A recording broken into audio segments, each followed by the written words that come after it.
हे जे दादागिरी किंवा हुकुमशाही किंवा बदमाशगिरी ही चाललेली आहे, ही संपवण्याच्या दृष्टिकोनातून मी काय मारामारी करू शकतो. माझ्यावर केस होत नाही म्हणून काहीतरी खोट्या केसेस टाकतात. माझ्यावर दोनदा एकदा अपमर्डरचे दोन्ही केस टाकल्या.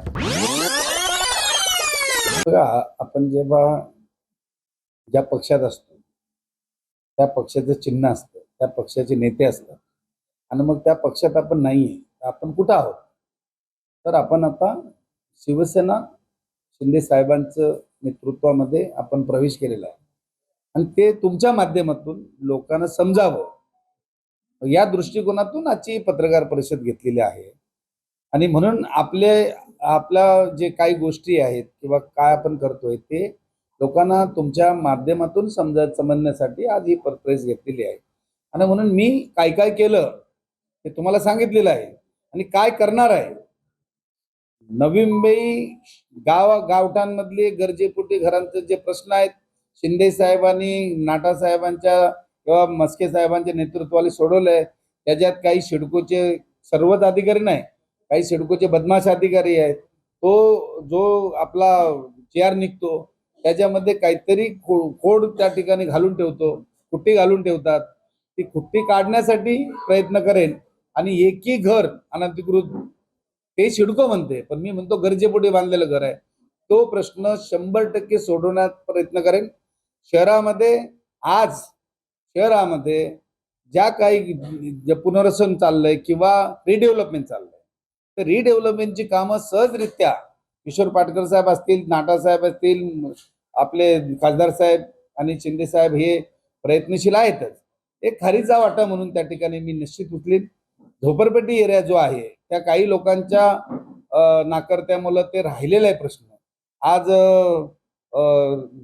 हिचे तो जो विभाग आहे तो विभाग देखील आमच्याकडे MIDC, तर त्या दृष्टिकोनातून देखील खासदार साहेबांच्या शिंदे साहेबांच्या माध्यमातून आमच्या प्रमुख नेत्यांच्या माध्यमातून तोही झोपडपट्टीतला माणूस देखील टावरमध्ये राहायला पाहिजे अशा दृष्टिकोनातून ही 3 माझी महत्वाची भूमिका त्या ठिकाणी राहणार आहे.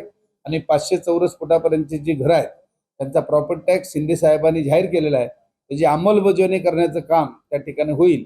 आणि नवी मुंबईमध्ये हे जे दादागिरी किंवा हुकुमशाही किंवा बदमाशगिरी ही चाललेली आहे, ही संपवण्याच्या दृष्टिकोनातून मी काय मारामारी करू शकत. माझ्यावर केस होत नाही म्हणून काहीतरी खोट्या केसेस टाकतात. माझ्यावर दोनदा एकदा अपमर्डरचे दोन्ही केस टाकल्या. तो एकदा आम्ही भजन करत असताना, तुम्हाला सर्व माहिती आहे, गुरु आपला सानपाड्याचा, तिथं देखील आमच्यावर केस टाकली. एक आता तुम्हाला माहिती आहे की प्लॅन करून मला एक अटकवण्याचा प्रयत्न केला. देवाच्या कृपेनं मला तिथं काही अटक झाली नाही. मी असं काहीतरी फार मोठा आरोपी आहे, फसवण्याचं, राजकारणामध्ये ट्रॅप करण्याचं काम केलं. त्यांना वाटलं नामदेव भगतवर फार मोठी केस होईल. मागे तुम्हाला माहिती आहे की मी नवी मुंबईचा जिल्हा अध्यक्ष होत होतो, तर माझ्या विरुद्ध आता नाव त्याचं आठवण, हंडे PI होते, त्यांनी यावर माझे खोटे आरोप करून मला पोलीस स्टेशनच्या हद्दीत थांबवलं. मला पटणार नाही गोष्ट. मला फोन आला की तुम्ही नेरूळ सोडून जाऊ नका.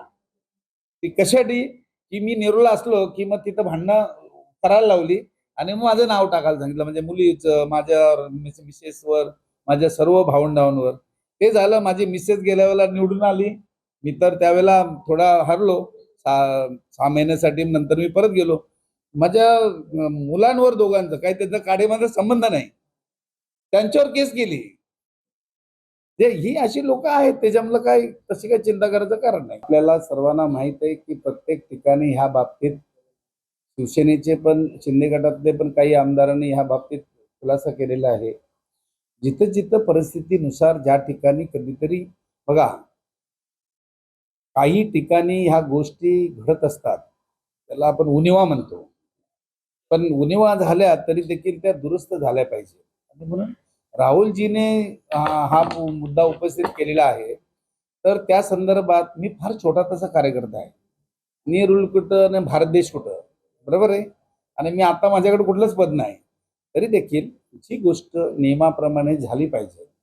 तिथं जर चुकीचं होत असेल तर त्याला विरोध जे करतात त्यांचा आपण विरोध कसा करू शकतो. सांगितलं ना मगाशी की मला जिथं सन्मान, म्हणजे मी लोकांची कामं करतो त्या ठिकाणी, ऐका ना, खरं मी शिवसेनेच्या पक्षाचं बोलतच नाही.